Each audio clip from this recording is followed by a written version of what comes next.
Graça e paz em nome de Jesus. Em nome de Jesus nós começamos nesta noite mais um culto de gratidão, de oração, de louvor ao nosso Deus. Então é com muita alegria que nós agradecemos porque Deus nos deu mais um dia de vida, nos deu oportunidades para que estivéssemos diante dele para prestar este culto. E eu quero convidar você que em nome de Jesus, na força do Espírito Santo, esteja conosco neste culto, participe deste culto aí na sua casa, se coloque diante de Deus para que nós possamos adorar o nosso Deus, agradecer o nosso Deus. Neste momento, eu gostaria de dar uma notícia até triste, infelizmente, pelos dias que nós estamos passando. Eu quero pedir oração pela família da irmã Wagner, que é prima do esposo da e ela está afastada, está se tratando dessa doença. Então, eu peço que os irmãos estejam orando para Wagner, uma técnica de enfermagem que foi contaminada com esse vírus. Também eu quero pedir para você, meu irmão, irmã, que esteja orando pela família da irmã Maria Cecília. Ontem, infelizmente, faleceu o irmão dela, o senhor José, lá em São Paulo. Ele já estava alguns dias internado no hospital, na UTI, mas ele não aguentou, prova Deus levá-lo. Então ele faleceu também vítima do Covid-19. E para entristecer mais ainda, irmãos, a sua esposa, Dona Elizabeth, está internada no hospital. Então eles carecem das nossas orações. A Dona Elizabeth precisa de nossa oração, a irmã Cecília, por esta cunhada que lá está internada, e tem uma filha lá, só que essa filha não pode entrar no hospital. Então todo o contato com a mãe que ficou é via mensagens. Então que estejamos orando. Nós sabemos que o momento é difícil, mas nós precisamos estar em clamor ao nosso Deus pelas pessoas que estão sofrendo. Ainda que muitos de nós não passaram por isso, ainda que nossos parentes não passaram, nós precisamos ter o sentimento de clamor, de misericórdia, de compaixão para com essas pessoas. E aí a irmã Maria Cecília pede oração pela Beth, pela sua irmã Clamite, que ela mora lá em São Paulo também, em Alphaville, e mora só, então não tem contato com nenhum familiar, nesse momento não pode sair. Então ela pede oração, o cuidado de Deus para essa irmã, para ela, outra irmã dela, para a Neura, outra irmã, e o Antônio, que está no Japão, outro irmão da irmã Maria Cecília, que mora no Japão, mas também de saúde. Então que os irmãos estejam lembrando dessas pessoas. Tem lá o neto dela, a filha que mora lá na Holanda, o genro, que Deus possa estar abençoando, guardando essas pessoas. E eu peço que os irmãos estejam orando pelo luto da irmã, para que Deus possa dar o consolo à tua serva nesse momento difícil. E se os irmãos tiverem algum irmão ou irmã que se encontra em enfermidade, carecendo da nossa visita, da nossa ajuda, eu continuo dizendo, nos avise, se tiver alguém passando privação, avise a igreja, avise o irmão Manel, aos diáconos, me avise, a qualquer um dos irmãos que você encontrar. Não fique passando dificuldade, ou tente as enfermidades sem nos avisar, que nós podemos juntos fazer alguma coisa. Que Deus abençoe a sua vida, que Deus abençoe essas pessoas aqui, que o poder de Deus possa alcançá-los nesse momento de convalescência, de doença, de parentes doentes. Então, nesse momento, meu amado, minha amada, eu quero convidar você a orar conosco. Antes disso, eu quero agradecer a você que está aí na sua casa assistindo conosco, você que já está mais vezes, você que está aqui pela primeira vez, você que vai assistir depois. Que Deus te abençoe, que a palavra dele ache de fato morar no seu coração. Vamos orar neste momento, em nome de Jesus. Oremos. Poderoso Deus e eterno Pai, muito obrigado, Senhor Deus, pelo privilégio de mais um dia de vida que o Senhor nos concede, Senhor. Porque quão importante é, Senhor Deus, poder levantar pela manhã, colocar os pés no chão e poder, Senhor Deus, caminhar, mesmo que dentro de nossas casas. E nesta noite, Senhor Deus, nós estamos aqui agradecendo porque o Senhor nos deu a oportunidade de estarmos também nesta noite diante do Senhor. Nada que nós fazemos, Senhor Deus, é de nós, mas é permissão do Senhor. Então nós queremos ser gratos ao Senhor por isso, pela vida, Senhor Deus, pela oportunidade de fazer coisas simples, mas coisas que só o Senhor pode permitir que o homem faça. Tão simples são que o homem não tem capacidade para fazer se o Senhor não estiver fazendo. Então nós somos gratos por isso.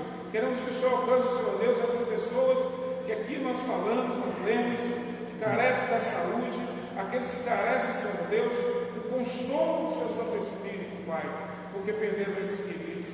Não foi só nossa irmã Cecília que perdeu, Senhor, infelizmente, todos os dias nós temos ouvido notícias de muitas pessoas morrendo, pessoas próximas de nós, pessoas longe, e isso nos entristece, Senhor. Nos entristece porque nós não fomos feitos para morrer.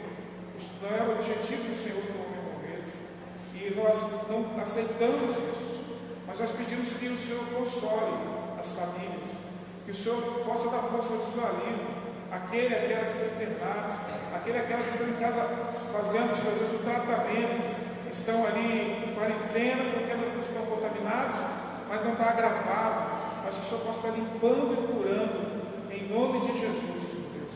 Nós sabemos que o Senhor é o médico dos médicos, nós sabemos que essa peste não é o fim, sabemos que muitas outras coisas virão, mas acima de tudo, Pai, nós continuamos a repetir: faça a sua vontade nas nossas vidas, faça com que nós possamos entender qual é o propósito do Senhor para nós nesses dias, neste momento. Eu te peço que a tua igreja, a partir de mim, possamos entender qual o Senhor quer que nós façamos, Senhor Deus. Para quê, Senhor Deus? Qual é a reação que o Senhor espera de mim? Qual é a reação que o Senhor espera da igreja? Qual é a reação que o Senhor espera do mundo? Eu te peço, Senhor Deus, pela sua misericórdia, nos ajude a entender a sua vontade. Muito obrigado pelo dia de hoje.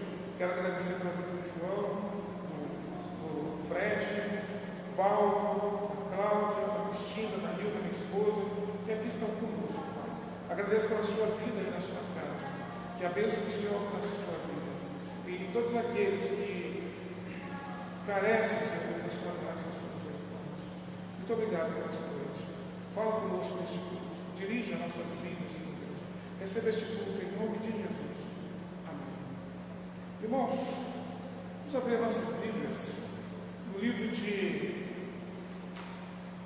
Isaías, capítulo 40, do versículo 12 ao versículo 31. Chegou o momento que eu achei que eu estava com toda a igreja cheia aqui, mas eu acho que isso não vai demorar não. Ele é Deus que... Isaías 40, de 12 a 31. Esse não é o nosso texto tema, mas é a nossa devocional. Isaías 12, capítulo 12 de Isaías, versículo 12 até o versículo 31.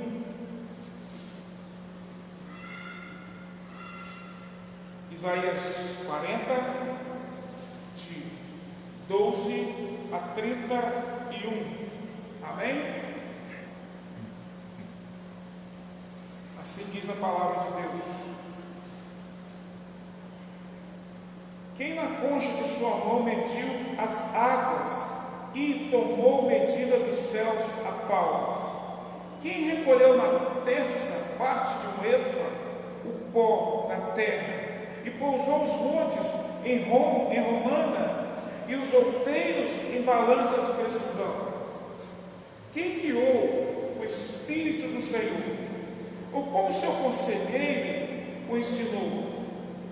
Com quem tomou ele conselho para que lhe desse compreensão? Quem o instruiu na vereda do juízo?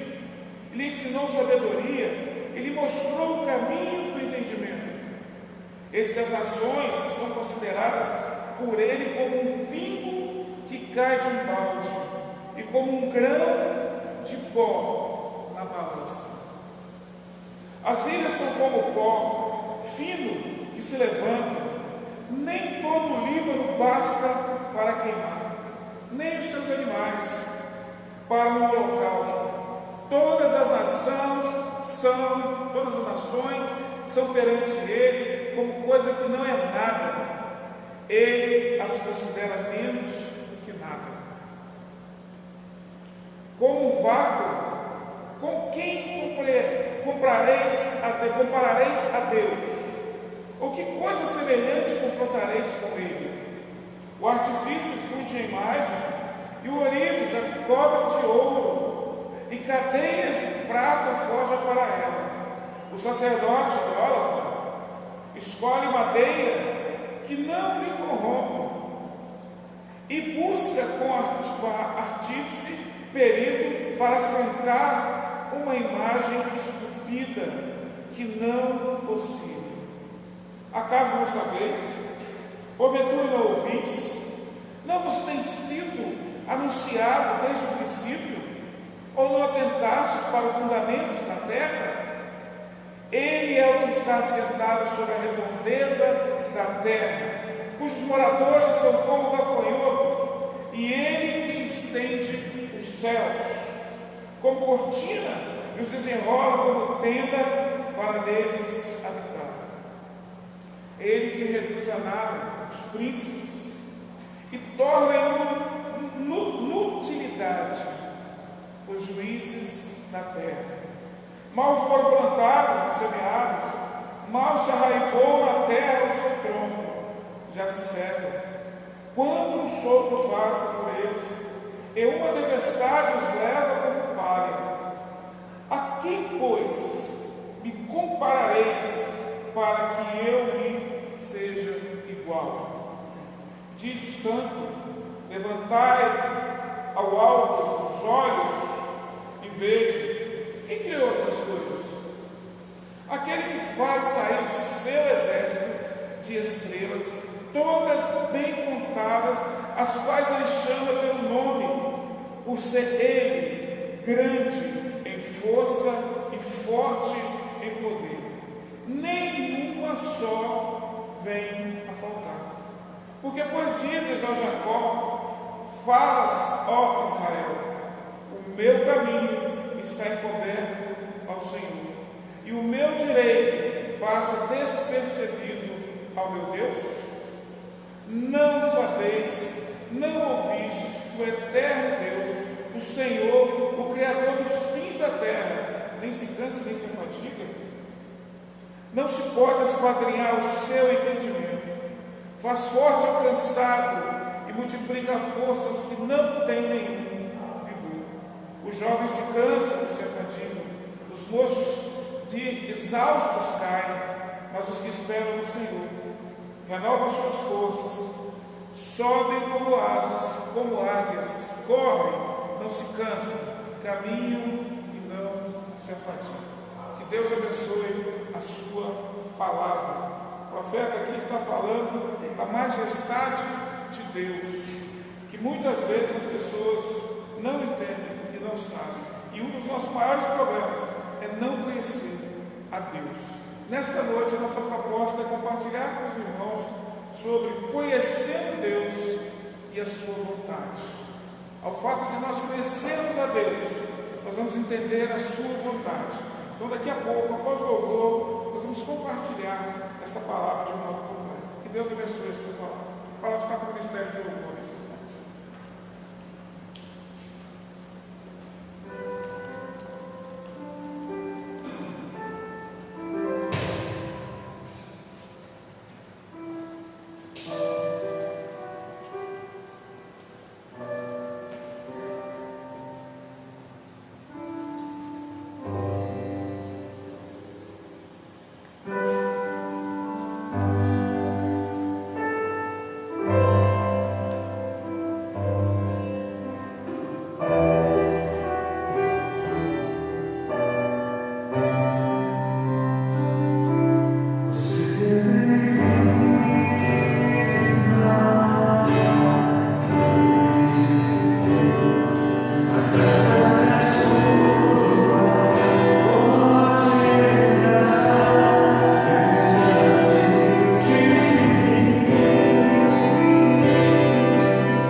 refletir no seu Santo Espírito, por onde quer que andarmos, por onde quer que passamos. Vamos continuar agradecendo o nome do nosso Deus, o grande é meu Deus.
confia nesse Deus a quem nós servimos, a quem nós cremos. Que você possa nesse momento, nessa noite, sentir a mão do Altíssimo Todo-Poderoso sobre a tua vida nessa noite.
Graça e paz, em nome de Jesus. Louvado seja nosso Deus por este momento, por esta palavra cantada ao nosso Deus, que Ele possa receber como cheiro suave. Quero pedir também, nesse momento, nós vamos estar orando pelas crianças, adolescentes, jovens, irmãos na igreja, e pelos aniversariantes. Eu quero convidar aqui a irmã Cláudia, que está aqui conosco hoje. Quero pedir perdão a alguns irmãos que domingo passado eu estava com a lista na mão, mesmo com a lista na mão, eu acabei lendo errado. Acabei não lendo alguns nomes. Eu sei que tem a Cacá, acho que a Cacá é a que quer, né? Ou a Beatriz ou a Carolina, das pessoas de aniversário. E nós não lembramos aqui. Mas eu gostaria de estar nesse momento agradecendo. Outro agradecimento também que nós vamos fazer nesse momento de oração é pelas irmãs aí do Ministério Infantil, junto do MCM, fizeram hoje uma homenagem às mães, saíram acordando todo mundo por aí, né? E dando uma grata surpresa nesse momento. É muito bom, irmão, saber que os irmãos estão motivados, mesmo nas circunstâncias que estamos vivendo. As circunstâncias não devem impedir o cristão de fazer o seu trabalho. Deus abençoe, irmãs. Se eu furtei algum nome, me perdoe, mas a graça de Deus vai te alcançar. Então, Deus abençoe esses ministérios aí, trabalhando, lembrando das mamães, né, nesse dia. Que Deus possa estar abençoando a cada um. Então, eu quero estar orando pela irmã Cláudia, pela irmã, uma das filhas da irmã Juliana, a Cacau, a Keké, e também por aqueles que, o Lúcio, eu acho que eu esqueci o nome do Lúcio, semana passada, preciso lembrar, estava lembrando com o Lúcio também. Então nós somos gratos a Deus nesse momento. Vamos orar pelas crianças, dízimos e ofertas, né? Vamos estar agradecendo a Deus pelos dízimos e ofertas que têm entrado no celeiro do Senhor. Vamos orar nesse momento. Soberano Deus e eterno Pai, muito obrigado, Senhor, por este louvor, onde fala aos nossos corações, Senhor. Obrigado pela vida dos teus servos e servos como instrumentos, Senhor, do Senhor, para tocarem canções, Senhor Deus, que nós sabemos que falam aos nossos corações, nos leva a pensar na nossa vida, nos leva a pensar na vida que temos diante do Senhor. Eu sou grato pela vida dos teus servos, pelo esforço deles, os riscos que correm de estar aqui, Senhor Deus, mas estão aqui em nome de Jesus. Muito obrigado, Pai, pela vida do Fred, Cristina, Paulo, Danilo, também pela vida da irmã Cláudia. Eu quero agradecer pelo aniversário da tua serva, que foi ali na segunda-feira, dia 4. Muito obrigado, Senhor Deus. Não deu para fazer aquela festa que a irmã pretendia fazer aqui, mas nós sabemos que a festa maior é ter vida e vida na sua presença. Nós te agradecemos pela vida dela. Abençoe a sua vida, a sua família. Eu peço pela vida do irmão Lúcio. Continue abençoando o teu servo, a sua família, dando muitos anos de vida a ele, Senhor Deus, nos seus caminhos. A Cacá também, Senhor Deus, a cada irmão, cada irmã que fez aniversário. Eu peço perdão àqueles que eu não estou lembrando, não tive informação, mas prometo que essa semana eu vou fazer a lista, trago de todos. Mas, Pai, abençoe, Senhor Deus. Nós estamos em dias difíceis, mas o privilégio de poder contar mais um dia de vida, fazer o aniversário, é muito bom, Senhor Deus, porque nós sabemos que o Senhor tem o controle de tudo, o Senhor tem cuidado de nós nesse dia. Muito obrigado por estas vezes. Eu quero colocar diante do Senhor as crianças, os adolescentes, os jovens. O Senhor possa estar visitando nesse momento, que estão presos em casa por conta desta doença, que não pode sair mesmo. É risco. Eu te peço, Senhor Deus, abençoe eles, as atividades dos pais, a comunhão. Eu peço pelos casais, Pai, que haja comunhão, haja de fato respeito mútuo, Senhor Deus, onde nós vemos muitas agressões, muitos crimes por conta dessa quarentena, mas que no seu povo não seja assim, Pai, que seja diferente, que seja um tempo onde a sua família, onde as famílias de fato estejam mais próximas, onde as famílias deem valor de fato àquilo que é valor. Em primeiro lugar, Deus, ao cônjuge e aos seus filhos, Pai. Visita cada família, a cada filho, a cada criança, a cada adolescente e jovem, que a graça do Senhor te alcance, Pai. Muito obrigado por esta noite. Receba, Senhor Deus, este culto como cheiro suave, nos use como tão somente instrumentos do Senhor, mas no mais, Senhor Deus, com todo o poder do Espírito Santo. Convença, Senhor Deus, do pecado, da justiça e do juízo. Nós assim oramos em nome de Jesus. Amém. Deus abençoe. Eu quero convidar você a abrir a sua Bíblia no livro de Atos, capítulo 17. Atos 17, do versículo 22 ao versículo 34.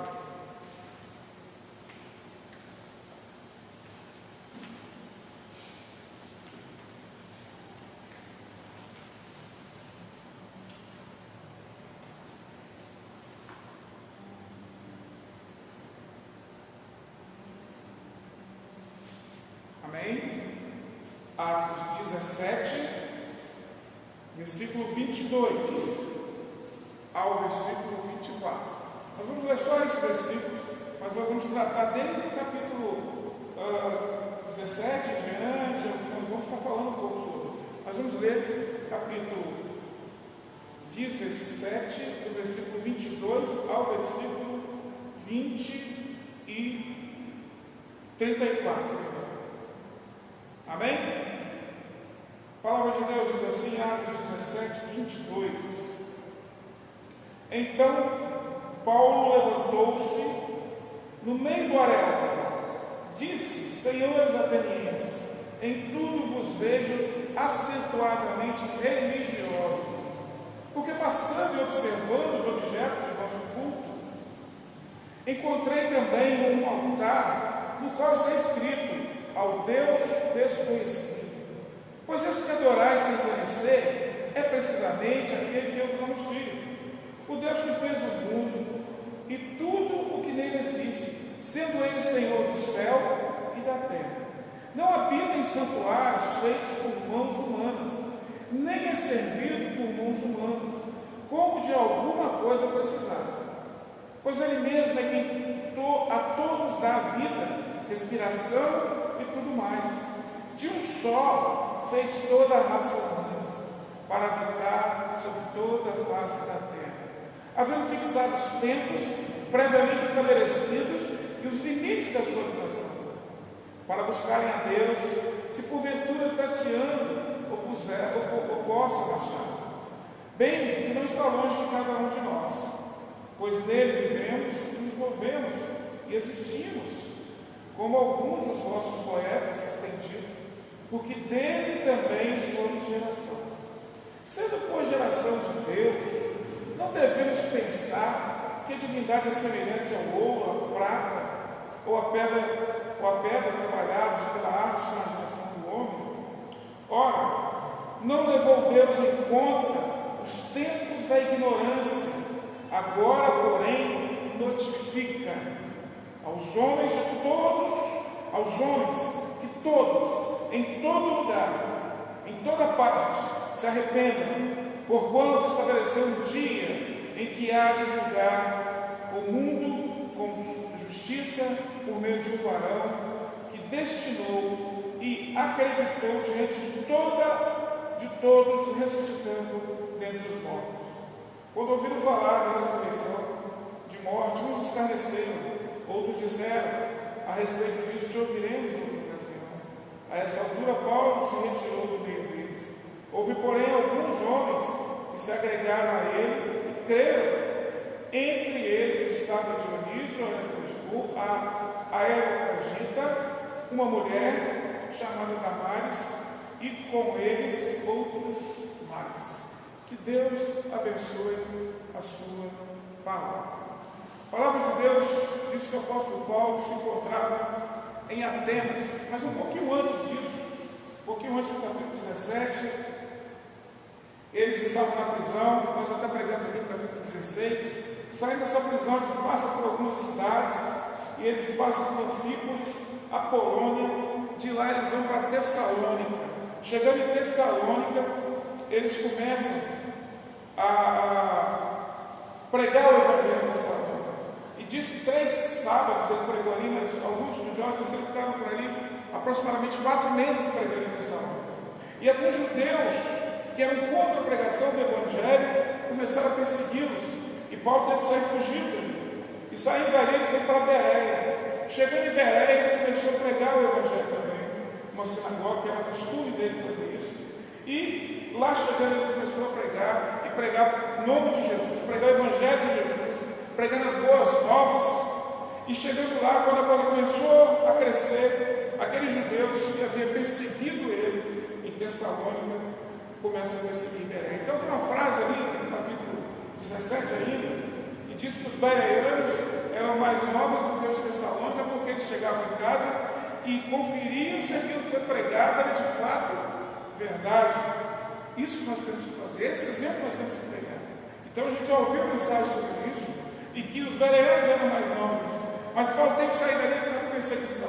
E aí alguns tiram ele daquele local, levam ele para Atenas, e enquanto Filipe, Timóteo e Silas ficam em Bereia, é claro que é para continuar organizando a igreja, ajudando aqueles convertidos, que a visão deles era pegar Paulo. E é interessante que acontece uma coisa em Bereia, que eles pegam Jasson, que era o rapaz que cuidava das coisas ali, eles espancam ele e tentam fazer com que ele entregue a Paulo e seus amigos.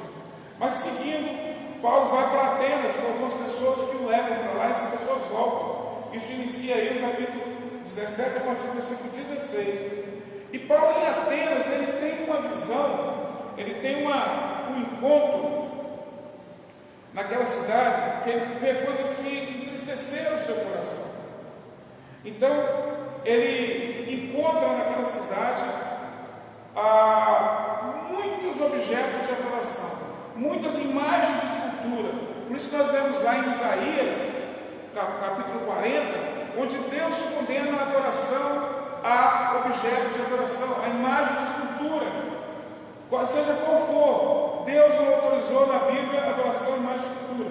E a Bíblia diz que Paulo em Atenas, ele começa a ficar incomodado, seu espírito fica incomodado com aquilo, com tanta idolatria. E conta os seus historiadores que tinha mais imagens de escultura na cidade, indicando deuses, do que propriamente gente. Há uma história de um sábio que diz que uma noite ele estava com a lanterninha, rodando pela cidade de Atenas, e aí eles perguntam para ele: o que você está caçando?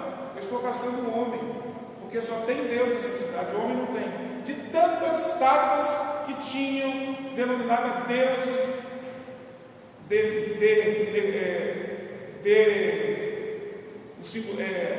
não maiúsculo, minúsculo, né? Com D minúsculo. Então essa procura, essa quantidade, então esse pessoal de Atenas, eles eram muito acostumados a estar erguendo alguma coisa para algum Deus.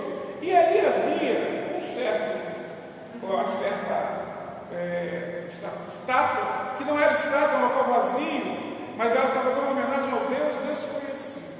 E aquilo chama a atenção de Paulo. Mas Paulo estava antes, a Bíblia diz que no começo ele estava conversando com as pessoas dali, na sinagoga de Atenas. Atenas tinha bastante judeu, e era dominada por Roma também, então tinha bastante judeu ali. E provavelmente ele questionava com os judeus, falava na praça, até que um dia, dois grupos de filósofos, os estoicos e os epicureus, viram Paulo falando. E eles só que esse paroleiro, ou esse falador, quer saber? Na verdade, quando eles falam essa palavra, eles estão querendo saber dele o seguinte: eles entendiam que ele era alguém que falava um monte de coisas certas, porém implicadas, pegavam sabedoria de um, sabedoria de outro, para tentar dar uma de filósofo no meio deles. Porque a Bíblia diz no versículo 17 e 21, que todos de Atenas e os estrangeiros residentes de outra coisa não se cuidavam, senão dizer ou ouvir as últimas novidades. Então, era comum as pessoas ouvirem novidades. Então eles pegaram Paulo e chamaram para o Areópago. O Areópago, onde foi um tribunal antigamente, tem esse nome, que é o monte onde ele foi instalado. Dali de cima dava para ver a cidade, todas as belezas daquela cidade. Esse Areópago seria como Paulo estivesse pregando a sua tese, com a proposta de talvez ser ensinada ou ser derrotado ali. Mas eles dariam talvez a permissão de ele ser reconhecido como um filósofo e ensinar ali, como os outros filósofos ali o faziam. Então Paulo, mesmo injuriado com toda aquela idolatria, com toda aquela situação, todo aquele pensamento que aquelas pessoas tinham, ele começa dizendo assim: olha, eu vejo que vocês são extremamente religiosos. Aí uma coisa que nós aprendemos aqui, irmãos, nós aprendemos que Deus, Ele é o Todo-Poderoso, soberano. Jesus é Deus, é o centro do Evangelho. Jesus é o Evangelho. Mas quando nós formos pregar para alguém, nós temos que respeitar a crença daquela pessoa. Nós não podemos destruir a crença de alguém com o nosso achismo, ou porque nós somos de uma tal denominação ou de uma tal igreja. Então, nós precisamos entender que, para conversarmos com outras pessoas, nós temos que respeitar a crença delas. E o apóstolo Paulo não os acusou por conta da idolatria, que é pecado. A idolatria é um pecado terrível, porque ela diminui Deus e diminui o homem. Veja Isaías 44, o que diz: o cara vai lá, pega um pedaço de pau, corta, faz lenha, e o outro ele faz um Deus. Será que não tem pensamento que ele está fazendo ali? É besteira? Mas Paulo, em momento nenhum, ele agride aquelas pessoas por conta da idolatria. Paulo, ele usa a oportunidade para pregar o Evangelho. E é interessante que o apóstolo Paulo, quando ele prega para judeu, ele usa o Antigo Testamento. Ele fala das leis, fala dos profetas, e convence os judeus de que Jesus de fato era o Cristo que tinha que vir, que havia de vir, que a Torá dizia que viria, que o Antigo Testamento dizia que viria. Quando ele vai conversar com outros povos que não conhecem a Torá, que são gentios, ele vai e fala de Deus, o Criador. E aí na teologia a gente costuma usar esses dois nomes: é a revelação geral e a revelação especial. Paulo usa aqui uma estratégia teológica para ensinar para aquelas pessoas que elas estavam erradas e que a forma de adorar a Deus não era aquela forma. E ele ia informar para eles como é que Deus é, de acordo com a revelação de Deus, e o que Deus queria. Ou seja, o que eu quero falar com você nesta noite? Conhecendo Deus e a sua vontade. Primeira coisa, não é possível agradar a Deus ou adorar a Deus sem conhecer Deus. Então a gente precisa conhecer a Deus e a sua vontade. Eu uso esse tema, que é um tema que nós usamos há muitos anos atrás, no estudo bíblico que nós dávamos. Eram 5 lições, se não me engano, e a gente ia lá de Gênesis a Apocalipse, explicando para os novos crentes, para as pessoas que queriam ouvir o Evangelho, de que Deus criou tudo. Deus foi o Criador de todas as coisas. E aí nós precisamos entender essas duas linhas filosóficas que se apresentam aqui, os estoicos e os epicureus. Então, quando Paulo apresenta a sua revelação geral de Deus, ele se depara com 2 grupos filosóficos, 2 pensamentos de como eles pensavam quem era Deus. Não é diferente dos nossos dias. Muitas vezes nós vamos pregar o Evangelho, a pessoa tem um pensamento deturpado de Deus. E diga-se de passagem, dentro da igreja tem um monte de gente que pensa deturpadamente sobre Deus. Então ele fala para os estoicos. Os estoicos são quem? Eles eram o seguinte, eles pensavam da seguinte forma: o objetivo principal do estoico era evitar a dor. Acreditavam que a matéria era eterna e por isso não tinha Criador. Para eles a matéria, tudo, nós, árvores, tudo era eterno e não tinha Criador. Nós estamos aí por nossa conta. É o que os estoicos pensavam. Então, não tem Criador, o assunto de Paulo não prestava para eles. Segundo, eles não negavam a existência de Deus. Aí agora os epicureus, os estoicos, eles não negavam, os epicureus não negavam a existência de Deus, mas acreditavam que ele não se envolvia nas questões humanas. Eles acreditavam que uma pessoa morria e seu corpo e sua alma eram desintegrados, ou seja, aniquilados. Eterno e morria, um negócio meio doido. Aí vem os estoicos, que são outro grupo. Eles eram panteístas, acreditando que Deus existia, que Deus fazia parte de tudo e não podia ter criado a si próprio. Então eles achavam que Deus era a natureza. Você vai ver, quem guarda maconhazinho gosta desse negócio. Deus é árvore, Deus é não sei o quê, gosta dessas ideias. Essa é uma ideia panteísta, ou seja, de que Deus está em todos os lugares. Então, assim, como os atenienses, eles pensavam da seguinte forma, que Deus é alguém que, como se criasse um relógio, está funcionando? Deixa lá. Ou seja, Deus não se envolvia na sua criação. Então, a primeira coisa que eu gostaria de compartilhar com você nesta noite é que Deus é o Criador de tudo. Versículo 24 a 28, olha só o que a palavra de Deus diz. O Deus que fez o mundo e tudo que nele existe, sendo o Senhor do céu e da terra, não habita em santuários feitos por mãos de homens, nem é servido por mãos humanas, como se de alguma coisa precisasse, pois Ele mesmo é quem a todos dá vida, respiração e tudo mais. De um só fez toda a raça humana para habitar sobre a face da terra, havendo fixado os tempos previamente estabelecidos e os limites da sua habitação, para buscarem a Deus, se porventura tateando, possam achar. Bem não está longe de cada um de nós. Versículo 28.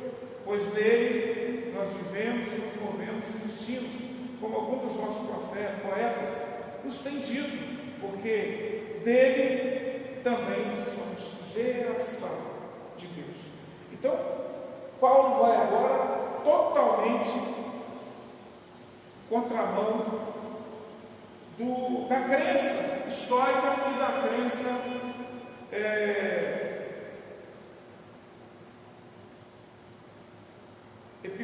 dos epicureus. Ele vai totalmente, porque ele diz que Deus criou, além de criar, ele cuida, e além de cuidar, ele faz mais. Se você respira, é porque tem Deus. Se você tem condições de caminhar, de ir e voltar, é porque é um Deus. Então esse Deus, o desconhecido que vocês achavam desconhecido, é o Deus que eu prego. Esse Deus, ele criou todas as coisas, ele criou tudo. Então, muitas pessoas acreditam na existência de Deus, mas não acreditam que Deus pode fazer alguma coisa em favor delas. Então nós vemos que aqui, como os atenienses pensam que Deus criou o mundo como se fosse, já falamos sobre relógio, né? No entanto, nem sempre nos lembramos que recebemos vida e todas as coisas. Muita gente fala que Deus não existe, mas ninguém é autoexistente, a não ser Deus. Só Deus pode dar vida. Então, Deus criou o homem, todos de uma mesma raiz, ou seja, isso também para eles é um absurdo. Saber que Deus criou o homem de uma mesma raiz. Ou seja, Deus criou Adão do pó da terra e dali ele criou todos os outros homens. E todos nós somos iguais, é o que ele está dizendo para eles aqui. Todos os homens são iguais perante Deus. Todos somos criaturas de Deus. É isso que a revelação geral ela explica. Deus criou o homem e criou toda a natureza. E ele depende de Deus para sobreviver. Ele se move por Deus. E aqui no versículo 28, irmãos, ele diz assim: porque neles vivemos e nos movemos, existimos, como alguns dos vossos poetas têm dito. Paulo, como eles pensavam que ele era um paroleiro, ou alguém que não tinha intelectualidade, eu preciso falar para você, Atenas era o centro da intelectualidade do mundo naquela época. O jovem romano, ele vinha de Roma para a Grécia para ser intelectual, ou seja, para aprender com os filósofos ali da Grécia, de Atenas. Então era um local de muita gente inteligente, muita inteligência. Só que eles imaginaram que Paulo não fosse capaz de se aproximar deles e ter o mesmo nível de conhecimento. Então Paulo vai ser um poeta nativo, o poeta deles, Epimênides, o poeta que era deles. E ele vai e diz para eles: olha, segundo diz um poeta de vocês, que é daqui, nele vivemos e nos movemos e existimos, como alguns dos nossos poetas têm dito, porque deles também somos geração. O que ele disse? Se nós movemos, se nós respiramos, se nós existimos, é nele, é em Deus, é por causa de Deus. E outra coisa, nós somos gerados por Ele. E aí ele vai de encontro a toda aquela filosofia. E note bem, irmãos, ele não falou da idolatria, ele não falou que eles eram pecadores. A visão que vocês têm é errada. Vocês estão equivocados, a visão que vocês têm de Deus. Nós vemos aqui a necessidade do conhecimento de Deus. Paulo está falando com essas pessoas sobre o conhecimento de Deus. Então o coração ingrato acostuma-se com as bênçãos de Deus e não reconhece o favor de Deus. A palavra de Deus confirma tudo isso que Paulo falou. Gênesis 1:1, e criou Deus os céus e a terra sem forma e vazia, e havia trevas sobre a face das águas, sobre a face do abismo, e o Espírito de Deus pairava, né? O Espírito de Deus estava ali também. Então a Bíblia diz, no capítulo 1 ainda de Gênesis, versículo 26, façamos o homem conforme a nossa imagem e a nossa semelhança. Paulo falou isso aqui, mas eu falo, qual outro livro que venha buscar concorrência com a Bíblia e dizer que não foi Deus que escreveu, que foi outra pessoa, ou que tem outro livro que Deus copiou desse livro? Não tem. Gênesis diz que Deus criou os céus e a terra. Mas é muito importante você crer na Bíblia, que é a palavra de Deus. Eu lembro uma ocasião que eu estava em São Paulo e o senhor que morava com a minha tia, ele dizia que ele não acreditava na Bíblia. Ele não acreditava em Deus, mas não acreditava na Bíblia. Aí eu peguei a identidade dele e falei, como é que é a sua identidade? Aí era Manuel também, você viu cearense, Manuel, você vai nesse ponto. Eu falei, eu aceito seu nome até aqui. Daqui para lá eu não aceito. Mas esse aqui é o meu nome. Eu falei, mas eu não aceito. Mas é meu nome. Mas eu não aceito, eu sou obrigado a aceitar o seu nome. Aí eu falei, mas é a minha identidade. Eu falei, a Bíblia é a identidade da revelação de Deus. Se você não crê na Bíblia, você não crê em Deus. Não tem como crer em Deus e não crer na palavra de Deus. E a palavra de Deus confirma tudo que o apóstolo Paulo está dizendo. Deus é o Criador, Deus é o mantenedor. É necessário o conhecimento de Deus. E mais, nós somos geração dele, nós carecemos dele para nós respirarmos. Hoje nós estamos em dias de muitas pessoas carecendo de respiradores. Note a importância de um objeto que faz com que as pessoas inflam o pulmão e desinflam, inflam e desinflam. Olha como é que é importante. Deus faz isso conosco todos os dias. E nós não notamos a importância de Deus na nossa vida. A importância da nossa vida. Cada célula do nosso corpo depende de Deus. Cada uma. E nós somos gerações de Deus. Fomos gerados por Deus, segundo a palavra de Deus. Eu pergunto para você, você crê na palavra de Deus? Você crê que Deus de fato fez tudo e controla tudo porque eles diziam que Deus fez, mas abandonou? Tem gente que pensa assim também. Deus não pode estar vivendo no meio de uma tragédia dessa, Deus não pode existir. Deus está no controle de tudo. Eu pergunto, você crê que Deus é o Criador de todas as coisas? Se você crê que Deus é o Criador de todas as coisas, você precisa também conhecer a vontade de Deus. Qual é a vontade de Deus? A segunda coisa que eu aprendo aqui, irmãos, nesse discurso de Paulo em Atenas, é Deus é autoexistente. Versículo 29, Paulo vai falar de um outro poeta, só que esse poeta da Cilícia, da terra de Paulo. Sendo congeração de Deus, não devemos pensar que a divindade é semelhante a ouro, a prata ou a pedra, trabalhadas pela arte e imaginação do homem. Então, se nós somos geração de Deus, nós não podemos pensar que Deus pode ser ouro, prata ou imaginação. O que Isaías 40 diz para nós lá? Isaías 40, deixa eu só abrir aqui para os irmãos. O que ele fala sobre esse assunto?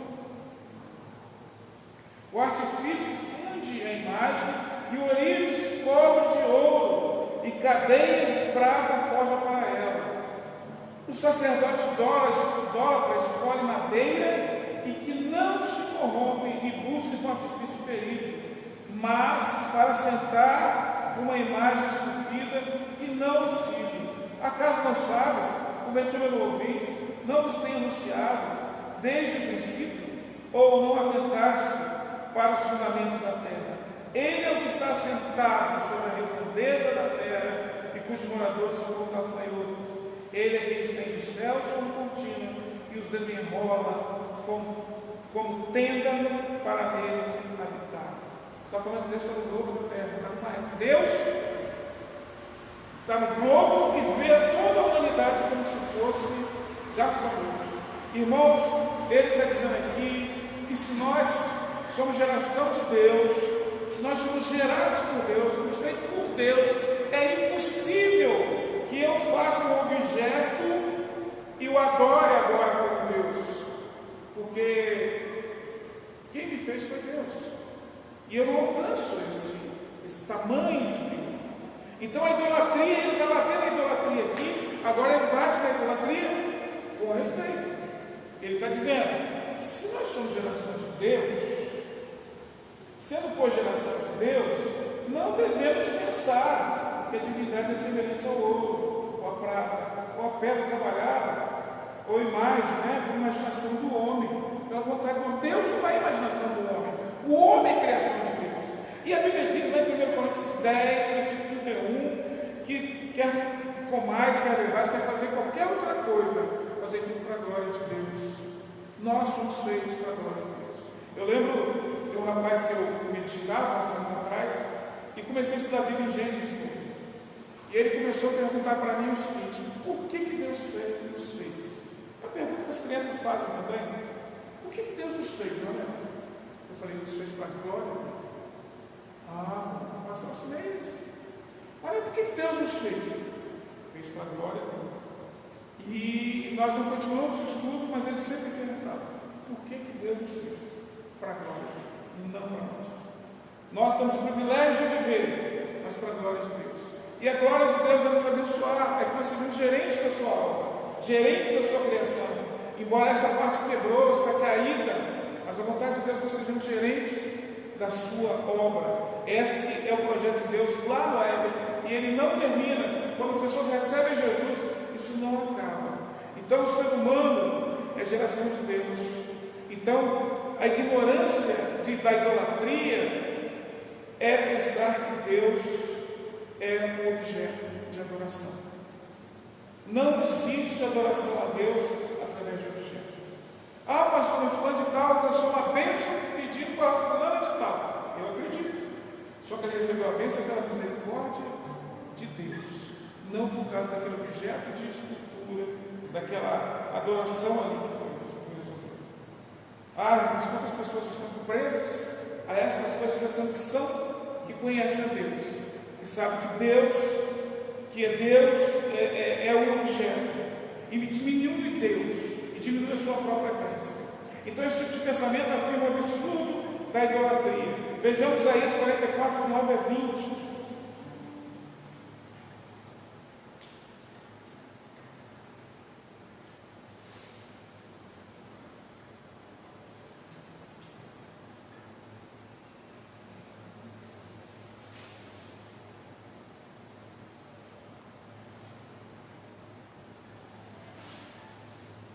Isaías 44, de 9 a 20. Todos os artifícios, imagens, esculturas são nada, e suas coisas preferidas são de nenhum empréstimo. Eles mesmos são testemunhas de que elas nada veem, nem entendem para que elas sejam confundidas, para que eles sejam confundidos. Que formariam Deus? Ou fundiriam uma imagem de escultura que é de nenhum empréstimo? Eis que todos os seus seguidores ficariam confundidos, pois os mesmos artifícios não passam de homens. Ajuntem-se todos e se apresentem, espantem-se e sejam a uma envergonhados. O ferreiro faz o machado, trabalha nas brasas, forma um ídolo, martelo e forja com força do seu braço. Ele tem fome e a sua força falta, não bebe água e desfalece. Artifício em madeira estende o cordel, e com lápis esboça uma imagem. Alisa com plana, marca com compasso, e faz semelhança e beleza de um homem, que possa morar em sua casa, ou em uma casa. Um homem corta para si cedros, toma um ciprestes ou um carvalho, fazendo escolha entre árvores do bosque, planta um pinheiro e a chuva o faz crescer. Todas as árvores servem ao homem para queimar. Com parte da sua madeira se aquenta e coze o pão. E também faz um Deus e se prostra diante dele. Esculpe uma imagem e se ajoelha diante dele. Metade queima no fogo e com ela coze a carne para comer. Assa, farta-se também, se aquienta e diz: já me aquiento, contemplo a luz. Então o resto faz um Deus e uma imagem de escultura, ajoelha-se diante dela, prostra-se e lhe dirige a sua oração, dizendo: livra-me, porque tu és meu Deus. Nada sabem, nem entendem, porque se lhes guardam os olhos para que não vejam, e o seu coração já não pode entender. Nenhum deles cai em si. Já não há conhecimento nem compreensão para dizer: metade queimei e cozi pão sobre as brasas, assei sobre elas a carne e comi, e faria eu o resto uma abominação? Ajoelhar-me-ia eu diante de um pedaço de árvore? Tal homem se apacenta de cinza, o seu coração enganado, iludido, de maneira que não pode livrar sua alma, nem dizer: não é mentira aquilo em que eu confio? O idólatra confia em mentira. Palavra de Deus diz isso.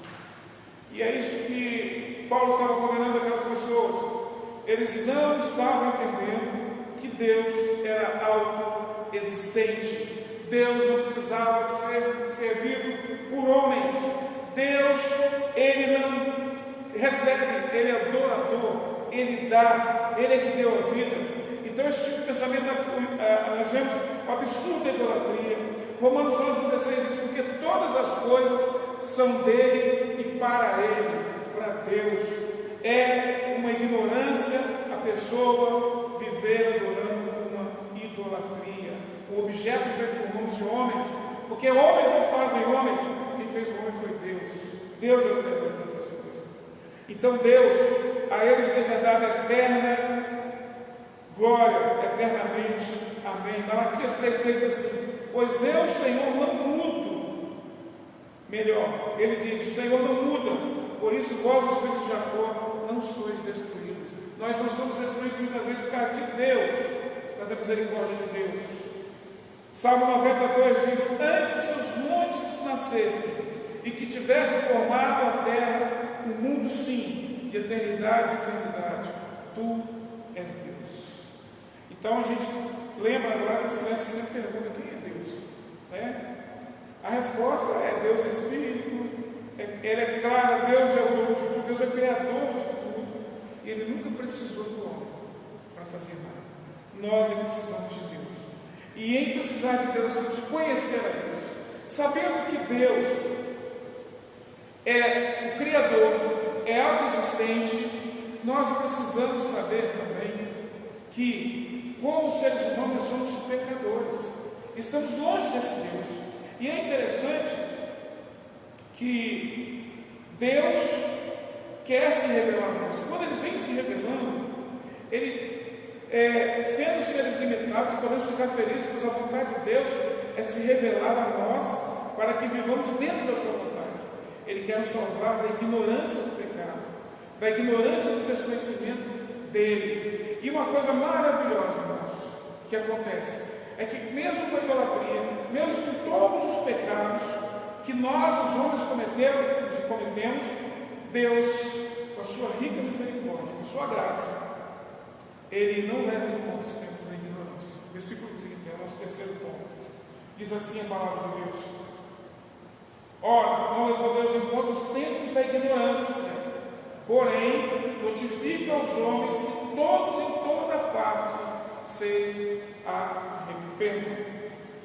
Em primeiro lugar, quando Deus criou o homem, Ele deu ao homem uma morada onde ele deveria viver, cuidar de todas aquele jardim, dos animais.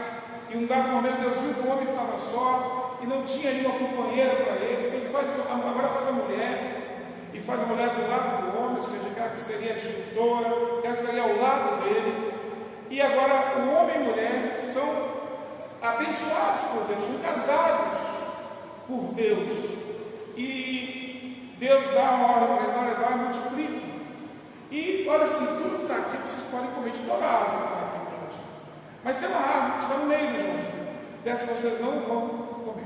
Porque o dia que vocês comerem dela, vocês vão morrer.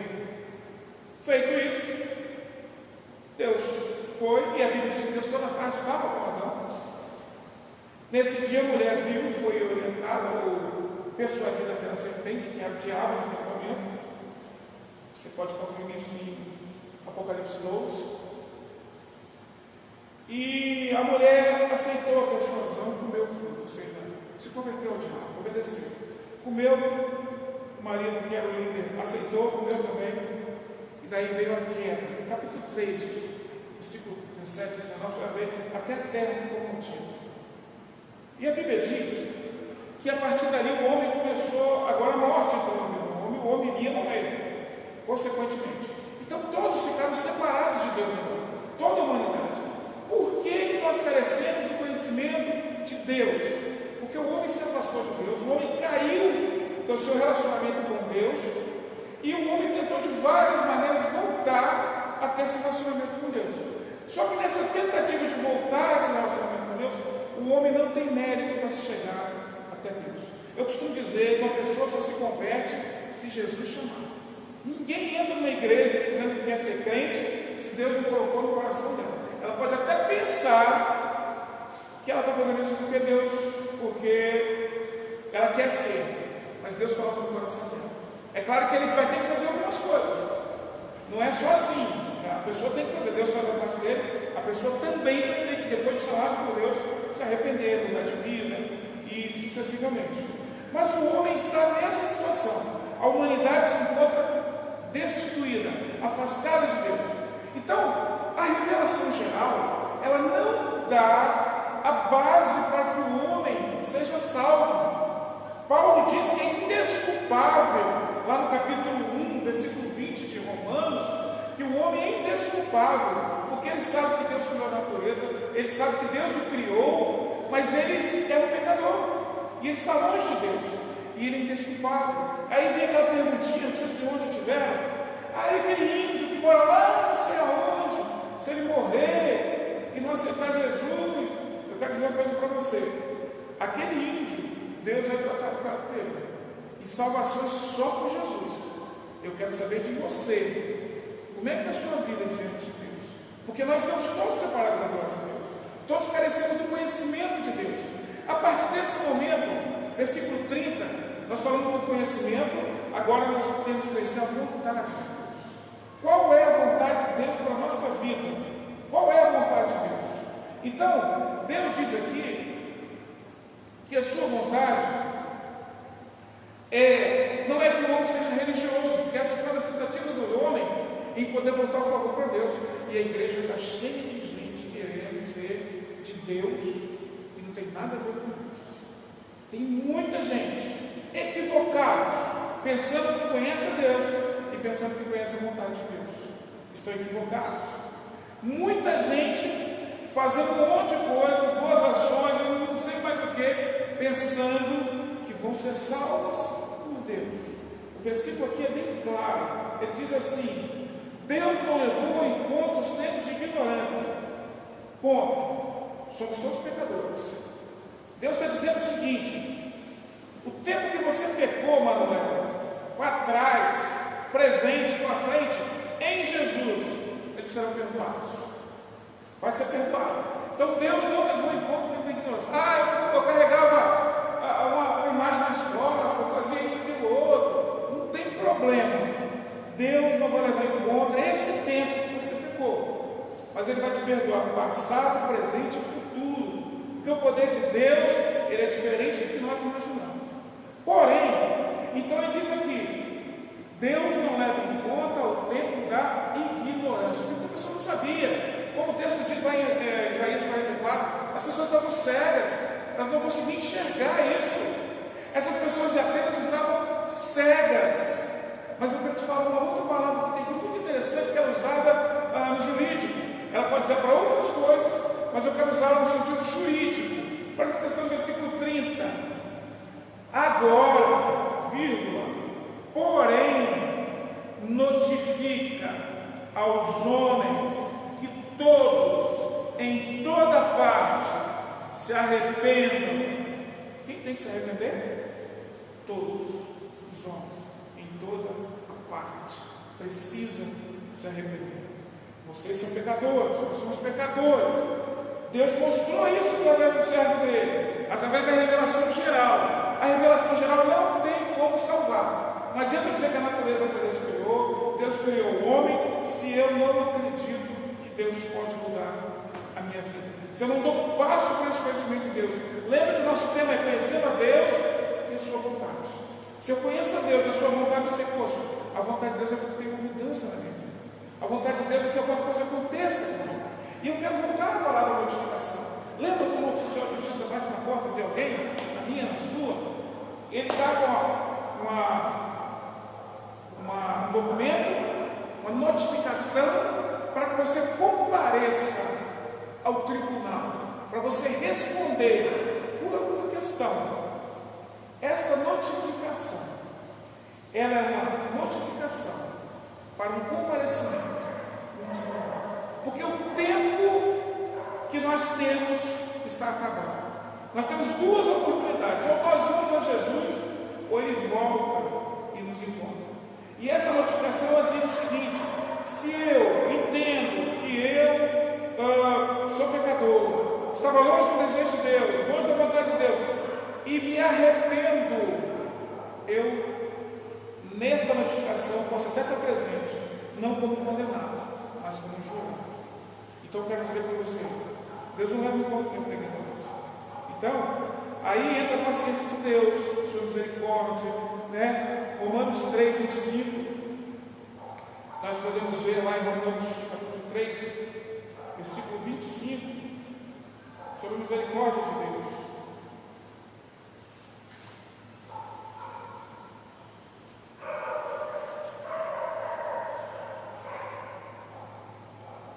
A quem Deus propôs no seu sangue como propiciação mediante a fé para manifestar a sua justiça, por ter Deus, na sua tolerância, deixado impunes os pecados anteriormente cometidos. Então, a paciência de Deus é essa: pecou no passado, se converteu, Jesus salvou, mas é necessário reconhecer que Deus está notificando a mim e a você. Você está recebendo nesta noite uma notificação. Você recebe a notificação.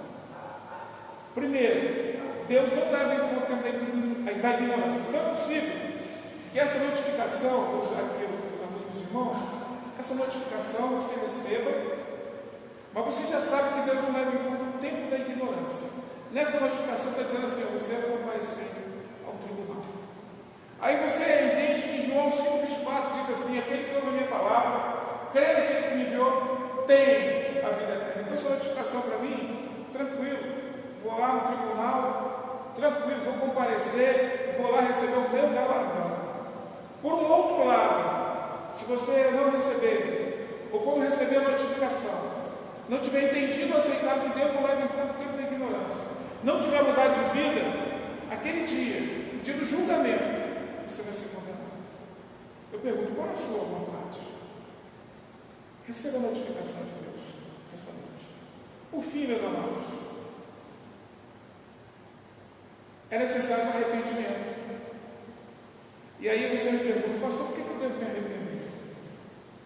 A palavra de Deus diz lá em Romanos capítulo 3, versículo 10 seguintes, como está escrito: não há justo, nem sequer um. Não há quem entenda, não há quem busque a Deus. Todos desviaram, juntos se tornaram inúteis. Não há quem faça o bem, nem sequer outro motivo. Porque é necessário nós nos arrependermos. Quem crê no Filho tem a vida eterna. Quem, porém, mantém-se desobediente ao Filho, não verá a vida, mas sobre ele permanece a ira de Deus. Por isso você precisa se arrepender. Porque se você não se arrepender, a ira de Deus vai permanecer sobre você. Tivemos a notificação, depois da notificação vem o julgamento. A Bíblia diz, terminando aqui a nossa parte, 31 a 34, um dia Ele vai julgar o mundo através do Senhor Jesus, através do conhecimento que você recebeu. Você conheceu a Deus, você conheceu a vontade de Deus nesse momento. A Bíblia diz assim: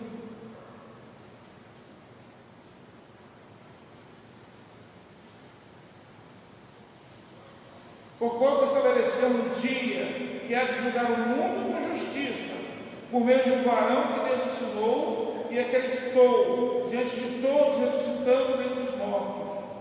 Quando ouviram falar da ressurreição de mortos, uns escarneciam, outros disseram: a esse respeito nós tivemos outra hora. A essa altura Paulo se retirou do meio deles. Houve, porém, alguns homens que se agregaram a ele e creram. Entre eles estão Dionísio, Areopagita, uma mulher chamada Damaris, e com eles outras pessoas, mais pessoas. João 5,22 diz assim: que o Pai não julga a ninguém, mas entregou o Filho em julgamento, para que todo homem honre o Filho, assim como honra o Pai. Quem honra o Filho, quem não honra o Filho, não honra o Pai que o enviou. E aí no versículo 5,24, em verdade, eu vos digo, que quem ouve a minha palavra, crê naquele que me enviou, tem a vida eterna, e não entrará em julgamento, mas passou da morte para a vida. Vejam? Então quem ouvir o conhecimento de Deus, a vontade de Deus, essa pessoa passa da morte para a vida e não entrará em condenação no dia do julgamento, mas passou da morte para a vida. Então, Paulo termina com a revelação especial. Falamos da revelação geral, revelação especial. A revelação especial é Jesus. Jesus Cristo é o centro da revelação de Deus. E Jesus é Deus homem. O Deus que se fez homem para nos resgatar. Resgatar de quê? Do desconhecimento de Deus, do afastamento de Deus. Então esse Jesus, esse varão que ele fala que foi honrado, que foi confirmado diante dos homens e ressuscitando dentre os mortos. A ressurreição de Jesus é garantia de que nós seremos salvos, se nós acreditarmos na palavra de Deus.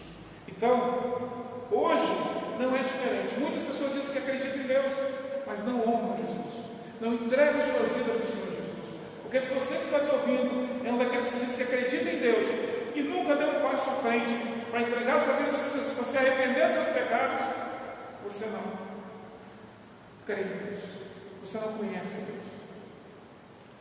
Para conhecer a Deus, é preciso entregar a vida para Jesus. E diga o que eu quero dizer para você, irmãos: o conhecimento de Deus nos dá uma noção de qual é a nossa situação, como está a nossa situação espiritual. E eu quero dizer para você, em todos os tempos, o apóstolo Paulo confirma aquilo que o Senhor Jesus falou para Nicodemos. Nicodemos veio elogiar o Senhor Jesus, dizer que ele só podia ser alguém de Deus. Ele disse: olha, é necessário você nascer de novo. Paulo, ao entrar no meio dos atenienses, no meio daqueles caras maiores, os grandões da intelectualidade, ele não se vende para aquilo, ele prega o Evangelho. Ele fala de um Deus criador, de um Deus salvador. Ele fala que é possível ser salvo, é possível mudar de vida.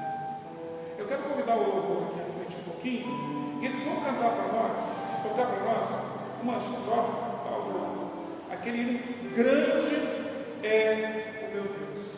Eu quero que você pense sobre a grandeza de Deus e a sua pequenez, a sua necessidade de Deus.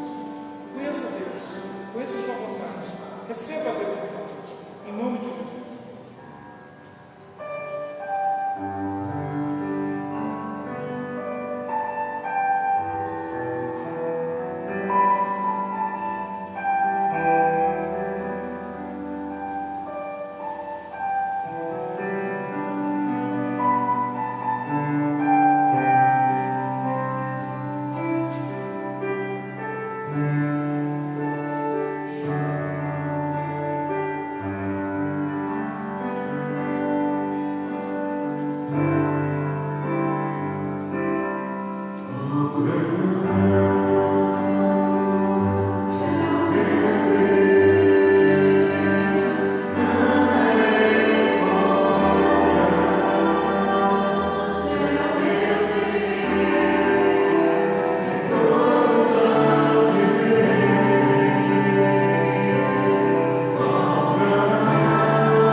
mas não tão grande como o amor de Deus. Eu quero dizer para você nesta noite, você gostaria de se arrepender, conhecendo a Deus e a sua vontade. Uma vez que você talvez não esteja no centro da vontade de Deus. O centro da vontade de Deus não é que você esteja aqui na igreja batista ou em qualquer outra igreja. O centro da vontade de Deus é que você seja salvo dos seus pecados, salvo da ira de Deus. Que naquele dia não vai haver saída para aqueles que não se entregaram ao Senhor Jesus. Então eu quero agradecer a Deus por você ter ouvido. E se você tem alguma dúvida, tem interesse em aprender mais da palavra de Deus, nós teremos o imenso prazer de estar ensinando a palavra de Deus para você. Conhecendo a Deus e a sua vontade é a saída para a humanidade caída. Eu preciso, e um dia eu tomei essa decisão. Você precisa tomar essa decisão. Mas arrependimento também abarca religiosos, pessoas que estão em igreja, mas não se arrependeram, não conhecem a grandeza de Deus. Que Deus possa ter misericórdia da sua vida. Entregue seu caminho ao Senhor. Deixe Ele dirigir a sua vida. Nosso Deus é Deus. Eu quero orar por você nesse momento. Quero agradecer a Deus pela sua oportunidade. No finalzinho nós vamos ler a homenagem às mães, o vídeo da homenagem às mães. Quero que você espere um pouquinho, não saia logo após a oração. Bom, vamos orar. Santo Deus e eterno Pai, obrigado, Senhor Deus, pelo privilégio de podermos compartilhar a Tua palavra, de falar da mesa, onde a mesa transformou nossas vidas, de modo que nós estamos aqui, Senhor Deus, para propagar a Sua santa palavra. Obrigado pela salvação daquele dia, onde dentro de um bar o Senhor nos tirou e nos chamou para a luz, para a salvação. Eu te peço que nesta noite, onde quer que estejam as pessoas que estão ouvindo, que se porventura não conhecem o Senhor, não conhecem a sua vontade, possam conhecê-la através do seu Santo Espírito. Sintam-se incomodados em receber a tua palavra. Muito obrigado por esta noite, que o seu Santo Espírito possa falar aos corações. Eu sou grato, Senhor Deus, por esta noite, pela oportunidade que o Senhor nos dá. Abençoe as famílias que estão assistindo, aqueles que vão assistir, seja com aquelas situações, pedidos que fizemos. Nos dê uma semana, Senhor Deus, no Senhor, que exalte e agradeça o seu nome. Muito obrigado, Pai, pelo privilégio de sermos hoje chamados filhos teus em Cristo Jesus. Muito obrigado, em nome de Jesus. Amém. O amor de Deus e a graça do nosso Senhor e Salvador Jesus Cristo, que fez por este povo e todo o povo de Deus parado sobre a face da terra, desde agora e para todos sempre. Amém. Deus abençoe, irmãos. Até quarta-feira, em nome de Jesus.